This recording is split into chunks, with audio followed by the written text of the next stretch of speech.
Hey everyone, my name's Dan and welcome to DANALOGUE. A couple weeks ago on this channel, I bought a iPhone case emulator off of Amazon for 20 bucks, and it turned out to be pretty crappy, and I ended up returning it.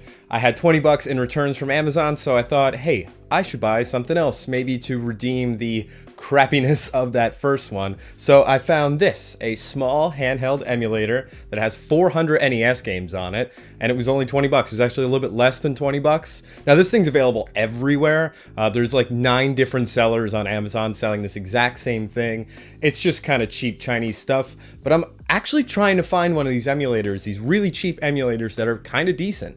Like I said in my last video, I want to have one to just throw around. Have something I don't really care about, but I can play Mario on the go, just maybe keep it in a go bag and just use it. So let's open this thing up and check it out and see if it's worth 20 bucks, which, I mean, as long as it plays a game, it should be worth 20 bucks, right? So let's try it out.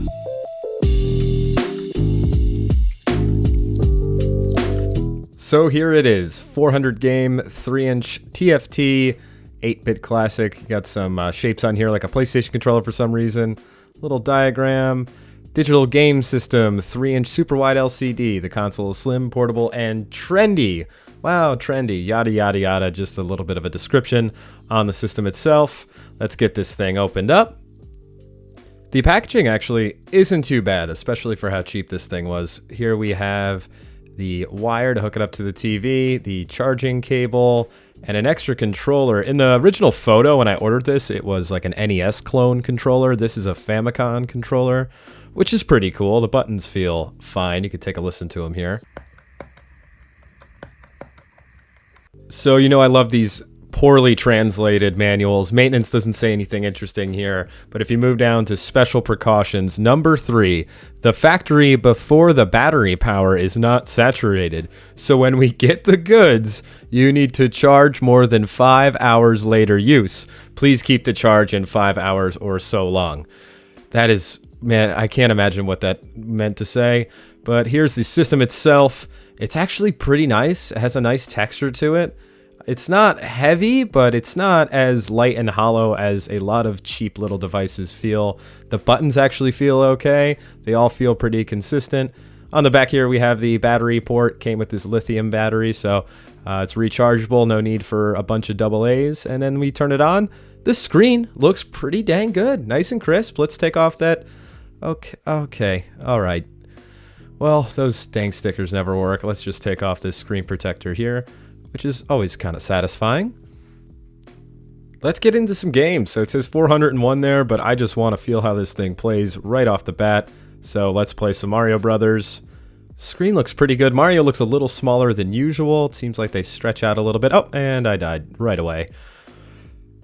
Just had to get used to it a little bit, I think. It's a little weird playing with a completely different D-pad after playing for an NES controller forever, but after a little bit of practice, I got it down and I was able to finish the first level of Mario. I gotta say I'm pretty impressed with this thing. I just want to take a look at some of the games here. So we have Mario 1, Mario 14, which is kind of all the Marios in one. We had Contra there at the bottom, which is a 24 in one. So looks like there's more games than actually 400 on here, which is kind of cool. So you get all the essentials. Anything you'd want to play is probably on this thing. I looked through this whole list and saw almost every Nintendo game that I'm familiar with. So pretty excited about that. Towards the end of the list here, I saw this game called Strong Pill, which I just think is funny. Extra strength 8-bit goodness here.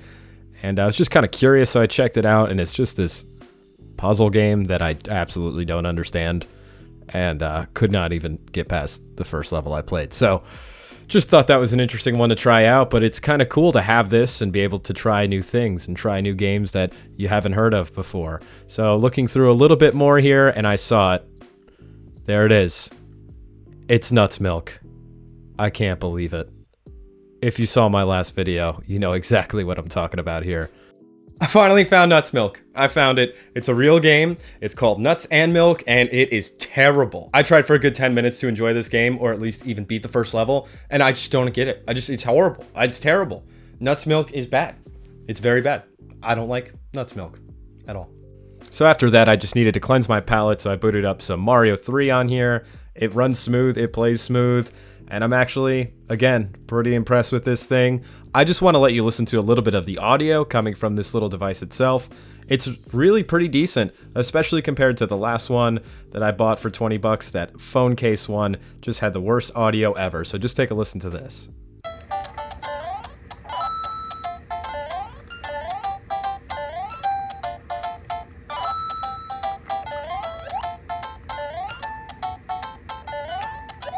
So it's not tinny, it's not breaking up, it sounds pretty good, and I have it about half volume here, so it was really enjoyable to play my favorite game on this little handheld, and I'm really happy about it.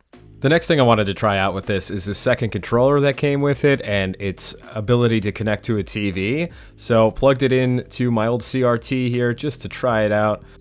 Got the yellow and red into the front.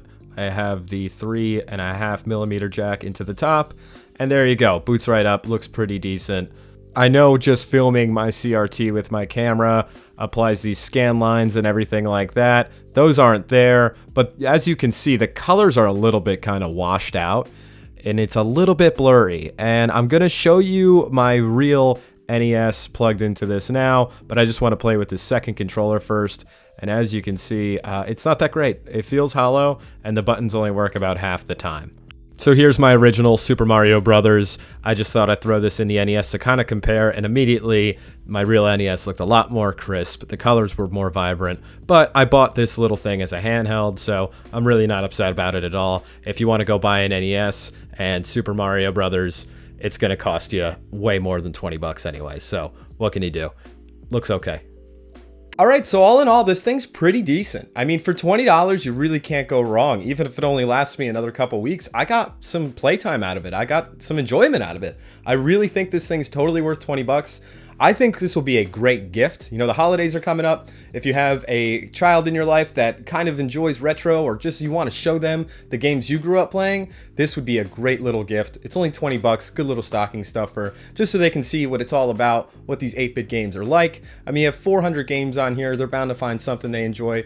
It's a great Tetris machine, if anything. So if you know anybody in your life, not just a kid, that would like a small, you know, little handheld emulator, maybe play those games they grew up with. Maybe they're not super into retro games like I am, or like most of you watching are, but they just want to play some old games for 20 bucks. You can't go wrong with this thing. You can even hook it up to a TV. And like I said, if you are a retro gamer like me and you already have all this stuff, but you want to just have kind of a backup little machine to play some emulators on, this is great. There are a lot of really nice emulators out there, but they cost a lot of money. So for me, at least, I'm a little hesitant to kind of throw something around and bring it with me everywhere if I've spent a good amount of money on it. Like, I'm looking to get an analog pocket, and that thing I'm going to treat really nicely because that's a couple $100. It's not just some little throw around thing. This would be a perfect maybe backup machine for your Switch. If you're traveling, you bring your Switch dies, you can just break this out and play some Mario, play some Tetris, play some Contra. It works well. The screen's surprisingly nice. For $20, it's an absolute steal, an absolute bargain, and I highly recommend this thing.